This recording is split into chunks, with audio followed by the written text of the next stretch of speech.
Sir కూటమి ప్రభుత్వం పనితీరు ఎలా అనిపిస్తుంది? బాగుందండి. ఆయన అనుభవజ్ఞుడు కదా చంద్రబాబు నాయుడు గారు. ఆయన చేసేవన్నీ బాగానే ఉంటాయి. పవన్ కళ్యాణ్ కూడా బాగుంది యాక్చువల్. పవన్ కళ్యాణ్ గారు గెలిచిన తర్వాత, అధికారం వచ్చిన తర్వాత మాట కానీ వ్యవహార శైలి కానీ ఎలా ఉంది?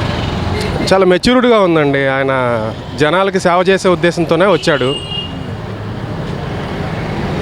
కనబడతా ఉందిగా ప్రతి చేష్టలు, వచ్చిన వాళ్ళకి హెల్ప్ చేయటము అంత బాగుంది. ఇదే పవన్ కళ్యాణ్ గారిని అసెంబ్లీ గేట్ కూడా తాకినేమంటూ కూడా గతంలో అన్నమాట, మీరేమంటారు? ఇప్పుడు వాళ్ళు గెలిచారు, 151 సీట్లు ఇచ్చారు వైసీపీకి. ఏం చేశారు? మళ్ళీ ఇప్పుడు ప్రజలే కదా తీర్పు ఇచ్చింది. ఎవరైనా ప్రజలు ఇచ్చే తీర్పు శిరసావహించాలి కదా. ఇప్పుడు వాళ్ళు ఆ రోజు అతన్ని నమ్మి ఇచ్చారు, అతను నమ్మకాన్ని నిలబెట్టుకోలేకపోయారు, అధికారాన్ని దుర్వినియోగం చేశారు, ప్రజలు బుద్ధి చెప్పారు, అంతే సింపుల్. అవును, ఇప్పటికే దాన్ని ఆర్థిక వ్యవస్థని కుదేలు చేసేసారు కదండి. 5 సంవత్సరాలు మొత్తం అసలు రెవెన్యూ జనరేషన్ లేదు. ముందు మనకి స్టేట్కి సర్వైవ్ అవ్వాలంటే రెవెన్యూ జనరేషన్ ఉండాలి ఎప్పుడైనా సరే.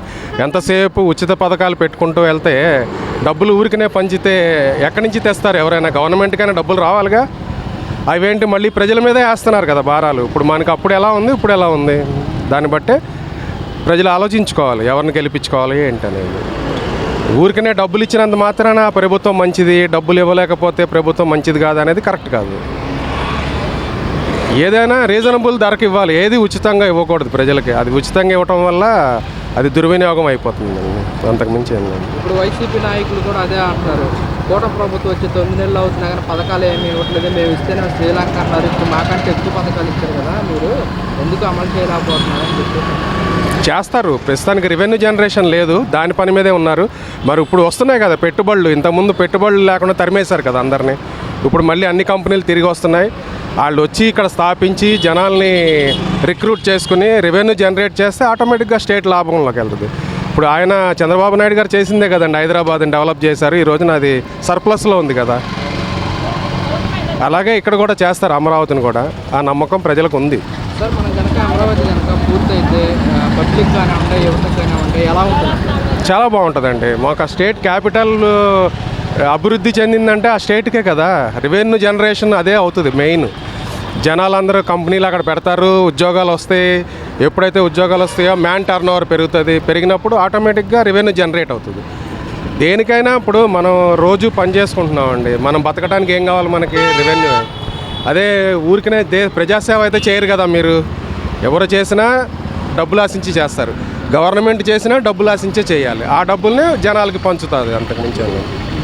మనకి కేంద్రం మనకి నిధులు ఇచ్చింది అమరావతికి, అలాగే చూసుకుంటే స్టీల్ ప్లాంట్కి కానీ వాటికి నిధులు ఇచ్చింది. మనం ఈ పథకాలకి మళ్ళించలేము, దేనికి వచ్చిన నిధులు వాటికే మనం యూజ్ చేయాలని కూడా సీఎం గారు అంటున్నమాట. అది కరెక్టే కదా.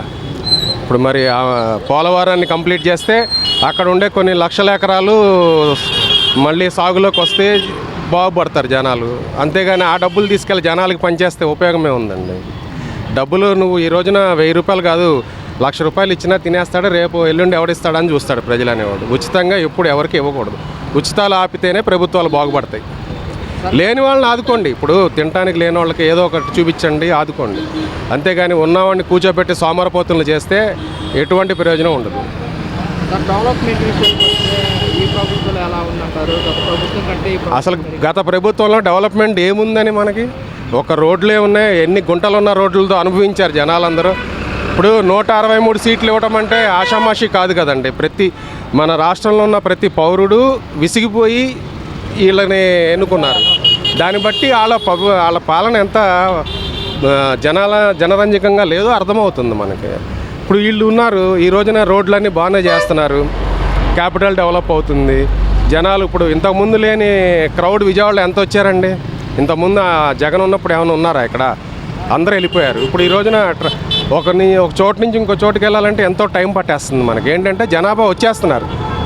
ఇక్కడ ఏదో ఉంది, డెవలప్మెంట్ జరుగుతుంది, మనం కూడా వెళ్ళి డెవలప్మెంట్లో పాలు పంచుకోవాలని వచ్చేస్తున్నారు.